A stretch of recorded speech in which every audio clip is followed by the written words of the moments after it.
Are you looking for a fun way to win up to 25 times your money this football and basketball season? Test your skills on Prize Picks, the most exciting way to play daily fantasy sports.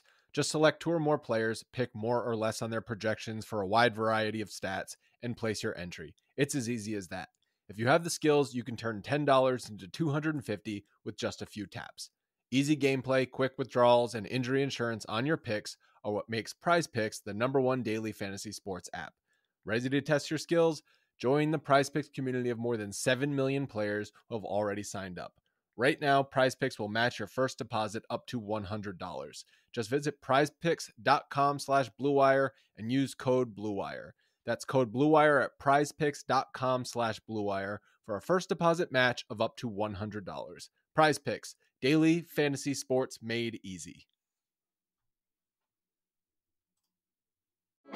Support for this podcast comes from Frito-Lay and the 2023 Snack Bracket Championship. The Frito-Lay Snack-A Challenge is underway, and fans are voting on their favorite snacks to crown champion. We're talking about prime-time matchups between the best 64 snacks in the land. Will Ruffles Ridges reign supreme? Can Doritos defend their dynasty?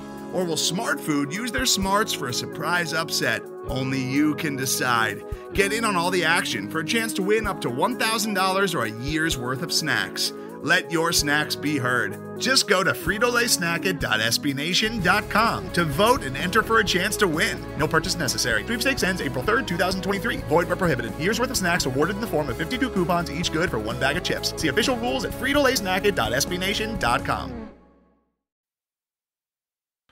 Hello, everyone. Welcome to Mavs Moneyball After Dark. This is our first podcast of the 2023 year. You are joining Josh Bowe and myself, Kirk Henderson. It is a shade before 10 p.m. The Dallas Mavericks just defeated the Houston Rockets on the road, 111-106 to win their 7th straight game. It is their longest win streak since the 2011 title season. Josh, how are you? I'm doing pretty good. We didn't get to talk on New Year's because I decided. Yeah. Hey, it's a Mavs game. Sounded like that last 5 minutes was fun. Yeah, I agree. That's a good point. It was a much better game just because the Mavs are kind of. It's like they're like a marathon runner in the last mile. They're just getting through 17 December games was a real grind for the team. You can tell. Yeah, and doing it without their 3 best defensive players, basically for almost all of it. So, right. Yeah, this was an interesting game. This was a game. I mean, I don't mean to get like coach speak sentimental or anything about this game, but like this is a game that they had every reason to lose, and no one really would have been mad, like overtly critical. I think people would have obviously been bummed that the winning streak ends against another, like a bad team, but considering the circumstances, this would have been an acceptable game for them to pack in, get ready for the daunting schedule that's about to present them over the next 2 or 3 weeks in terms of strength of schedule. And everyone would be like, okay, winning streaks have to end. They weren't going to go undefeated the rest of the season. It happens on the road, game after New Year's. You've played this team a bunch. You've just played a bunch of easy games in you haven't played a playoff team in what feels like 4 weeks. So it's okay. But man, they decided after halftime that they wanted to win this game, and credit to Luka and the rest of the guys. And that's been sort of the quiet revelation during this win streak. So obviously you have Luka going supernova through 7 games. He's scoring 41.7 points. Just preposterous in that regard. But what's more interesting is that he's bringing it against teams that he has traditionally not given a shit about.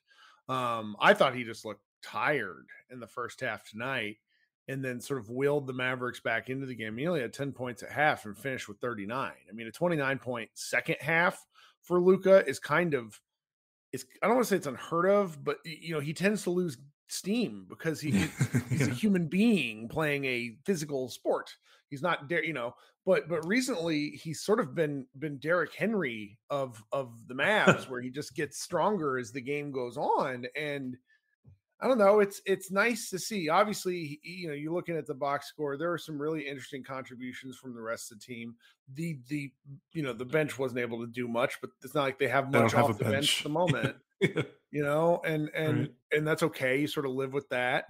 And I thought the starters more or less contributed almost uniformly across the board in ways that were really helpful to securing a win, which just hasn't been the case, during this win streak even. Right. And I mean, they haven't played a Western Conference playoff team since December 16th. It is January 2nd. So it has to be hard.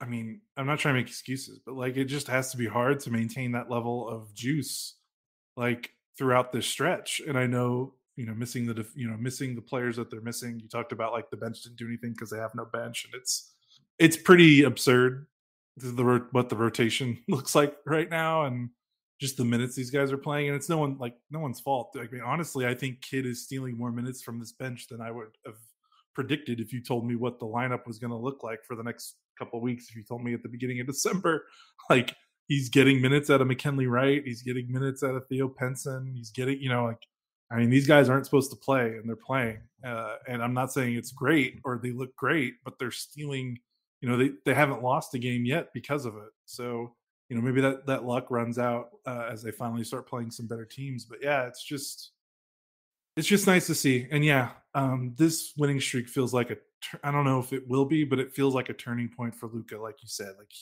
we felt like for Luka to take the next step, it wasn't necessarily going to come through a skill upgrade because he's already one of the most skillful players ever.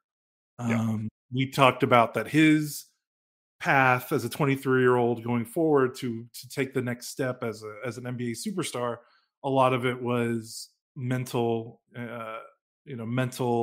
things and maturity and stuff like that. And like you said, they've had a horrible record against losing teams, not just this season. They had a bad record against losing teams to start last season, and I think the season before that. It has been a trend. So to see Luka just thoroughly kick the ass of basically they've just played 6 games, and their last 8 have been against awful teams. Or 7 of their last 8 have been games against awful teams, and he's kicked the ass of all of them. And that's not something we even saw even earlier in the season when they lost to Orlando and they lost to Washington. So like you said, sometimes he's so good that he gets bored, and we know that he gets it up for the big matches. And for him to just kind of be like, okay, I'm going to drag this team through a really cupcake portion of the schedule, but we really need it because we're missing so many guys. Like that's what MVPs do. That's what stars do. If he's had so many knocks against his last 2 seasons for MVP because either the team was started out so poorly or he himself started out so poorly that it's kind of hard to dig yourself out of that hole, especially with voters when they kind of get that first impression of you and then it sticks with them. Well, this feels like a narratively a turning point for his career and his development. Well, and it was all sort of kicked off by the Monday, December 19th game, the first game of that Minnesota series where he got kicked out. It's an awful game. Awful game from him. Yeah. Jason Kidd got kicked out. First time Jason Kidd really stood up. And we were all pretty collectively maddened with this team because they'd been playing better, but they rested Luka and then got beat by the Cavs 2 days prior. And it's like they lost to the Cavs twice in 4 days, which was pretty maddening. They looked a little uneven, but it's difficult because they've been playing without Josh for a few games. I don't remember what game Dorian Finney-Smith got hurt, but I think it was that Minnesota game that Luka got kicked out of. So it's like things were just kind of starting to it looked like some things were coming apart at the seams. Yeah. And then they just responded with a lot of wins, which is really, really nice to see. To give you a little bit of a stat in terms of just how much basketball these Mavericks have played. If you go look through the ESPN, schedule page, and you'll notice that at the start of the season, there are just chunks of days between games. Yes. Like we were kind of bored, collectively as a team where it's like they play, the first game of the season, they play on Wednesday, then they don't play till Saturday. Like that doesn't happen. And then all of a sudden they play 17 games in December. But to give you sort of some context, they're coming up on a 2-day break. They don't play Tuesday, Wednesday, which is the 3rd and the 4th. The last time they had a 2-day break was but when they played Denver on December 6th, and then they didn't play the Bucks until Friday, December 9th. So they've played basketball every other day since December 9th. It is now January 2nd, which is roughly 3.5 weeks. That's going to take a toll on a team, on just it's granted, it's the NBA, is what they get paid to do. They want 82 games because every team every player and team, they collectively agree to this. So it's not like a woe is me thing. It's more a just sort of impressive nature of the fact that they're able to string together this many wins, even though, yes, it was against bad teams, while having played so much basketball throughout the month, while dealing with injuries. Yeah, I couldn't have said it any better. And yeah,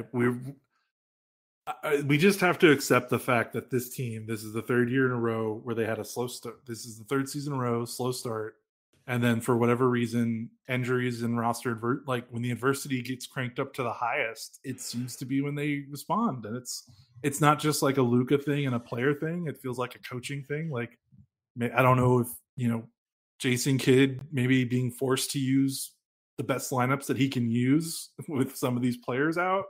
I don't know if that has something to do with it. Christian Wood doesn't start unless both Maxey and Dwight Powell get hurt, like right near each other. And it was basically, I think, for a couple of games that Powell missed while Kleba was out, he had to start Wood. Like there was no other way around it. So it's a weird way that they got here, but I don't know. I've never seen an NBA team so consistently do this every single season, like a good team. Like I've seen like teams that can't make the playoffs or hover around 500. They're slow starters and they just can't seem to turn it on, and that's what ends up costing them. But the Mavs just turn it on and then they just don't look back. Like they're in 4th place. They were in 11th place, I think, when this streak started, or 10th place. They might be, I don't know how much farther they're going to climb because the schedule is going to get a little bit harder. Well, not a little bit, a lot harder. I mean, they're never going to play an easier stretch of games than they just played for the rest of the season. So we'll see. But I still think I still think we learned some things, even though these teams have been really bad. Like, I mean, yeah. They weren't beating these teams. They lost to Orlando. They lost to Detroit. They lost to Houston earlier. They lost to beating Washington. the same team 3 times in 10 days is kind of, yes, they beat up on a bottom 4 team in the league 3 times in 10 days. But doing that, like there's a familiarity breeds contempt kind of thing where I sort of expected this game to get a little chippier than it was. But I think that's because the Rockets are like severely undercoached. But it's just impressive that the Mavericks were able to do this. Now, Luka scored a whole bunch of points against these guys, and they didn't really seem to know what to do about it. But today's episode is brought to you by Cars.com. With over 2 million vehicles and 50,000 more added every day, Cars.com will match you with the perfect car for you, your budget, your life, your style. And if you're ready to say goodbye to your current car, Cars.com will get you an instant offer to cash it in. Just start by entering your license plate and get matched with a local dealer who will write you the check. So whether you're looking to buy or sell, just go to Cars.com. It's magical. I don't know. I find myself like pleased. I think, you're looking ahead the schedule. They play Boston and New Orleans. Zion Williamson left a game tonight with an injury. But again, and a hamstring injury, as we well know, and as anybody with hamstring issues knows, like they're just nothing to mess with. So I doubt, just knowing nothing as of Monday night, I doubt he plays against the Mavericks on Saturday. Just because I think that the Celtics are sort of poised to be struck down by Dallas because number one, it's in Dallas.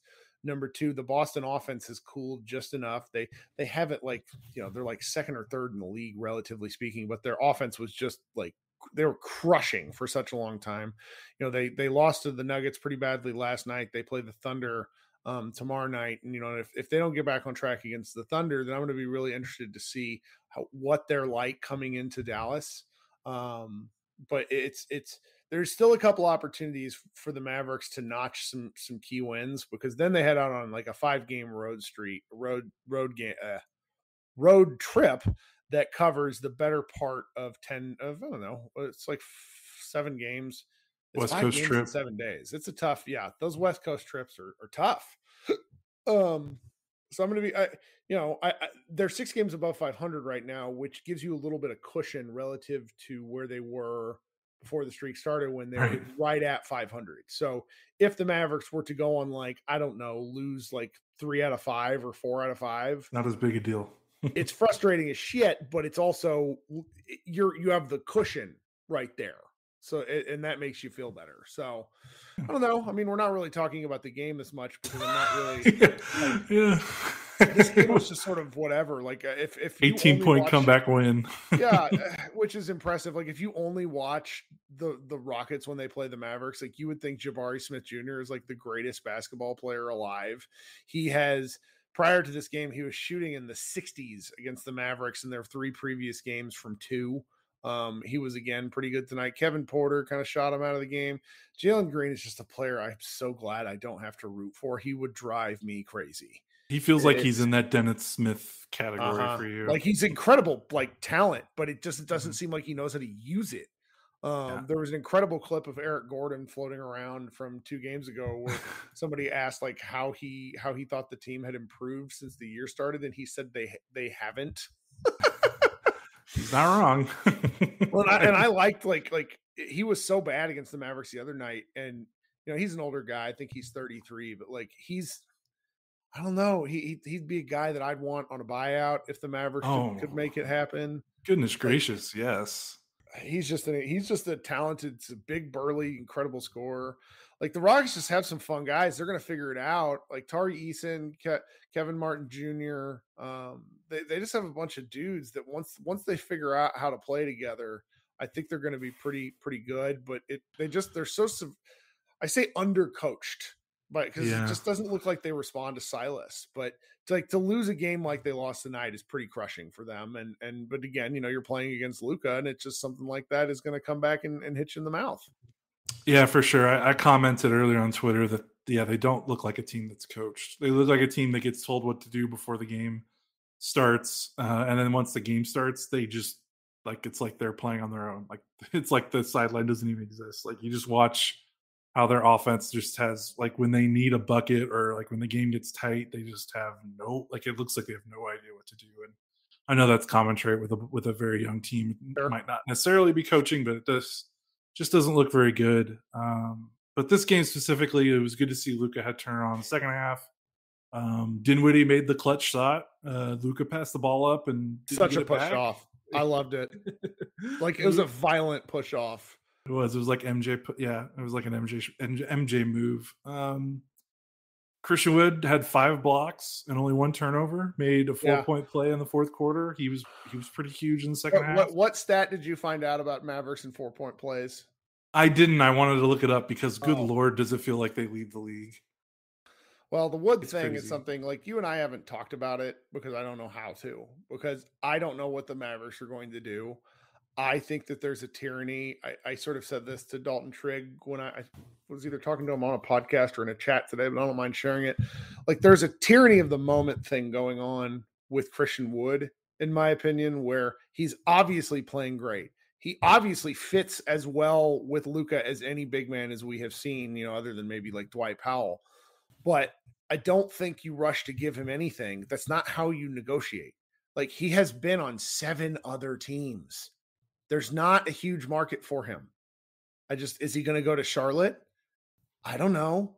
He's not going back to Detroit. He's not going to Houston. Like, these are the teams with cap room. So it's like, it's a little nasty to sort of think of it in those ways, because you would like for the Mavericks to just make it easy and just offer him what's out there. But again, like, you don't, like, paying a guy as the Mavericks, as Luka scoring 42 points a game and they're beating terrible teams. Like, I just don't think you succumb to that. It's not good negotiating. I understand why the Mavericks haven't done it, is what I'm getting at. And honestly, how do we know that Wood would even accept a 4-year, $77 million contract right now? Playing the best basketball he's played the most winning basketball he's ever played in his career, and that is undisputable. He has never done what he's done this season for a good team. He's never been on a good team. He's never put up numbers on a team that wins, and he is right now at the center of a team that is 4th place in the Western Conference, and has started, I think, almost every game of a 7-game winning streak. I know it's against bad teams, but like he hasn't done this before. And I think that was the question the Mavs had, and that was a question the league had for him. Was like, okay, this guy can put up 20 and 10, but I mean, his team doesn't do anything. So what's it matter? Like, why do I want this guy? Well, I mean, this is easily the most desirable he's ever been in his entire career. I don't know how desirable that is, but it's undisputable that this is the high point of his career. So, I mean, he's doing what he's being asked, and that that says a lot. He also looks happy, which says even more, because we all kind of laughed about this, but like Porzingis couldn't fucking help himself, and has as much admitted it in like follow-up since, where he said things along the lines of, it takes a certain kind of player to play with a guy like Luka, and he's right. And, is Christian Wood that guy? I mean, there's a video floating around, I don't know if you saw it, of during that non-timeout call that happened in the San Antonio game that nearly cost him, Tim got pushed over. It was a wild sequence in the final seconds. You can see Luka just tearing Wood a new one. Or he was like, I couldn't tell if he was yelling at him or just towards him. But after the game, Luka gave probably one of the most meaningful, thoughtful answers about anything that he said in 5 years in Dallas, and basically just said, he's like, I'm a hard guy to play with. He can take my shit. And I think that is important. And so I understand all sides of this argument, understanding that I don't really get a say. I'm not quite at the whole, why don't they pay him now? It's never this easy. I mean, even with the Jalen Brunson stuff, I don't believe it was as easy as, he would have accepted, 4 years, $55 million, like he says. I just don't believe that stuff. Like it's all after the fact made, people say these things in order to make themselves look good in historical discussions. But, the Mavericks are in a difficult spot, largely of their own making, but also just some bad luck. And I'm willing to see how the thread plays out, because I feel really good about this team, because they're 6 games over 500. But like we've mentioned, it could be largely just schedule luck. I mean, if they get smacked in the next 4 games, it wouldn't surprise me. Nothing would surprise me. I'm just kind of like, I'm tasteless. I know. And like the thing with Wood, going back to Wood, it's like I said, this is the most desirable. This is the highest his stock has ever been in his NBA career.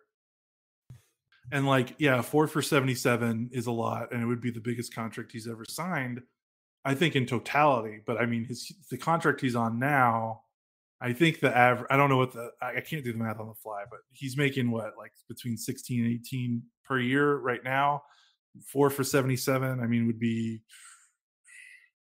I don't know. I can't do the math in my head. So I don't know how much of a bump it would be per year, but obviously it would be in totality the biggest contract he's ever signed.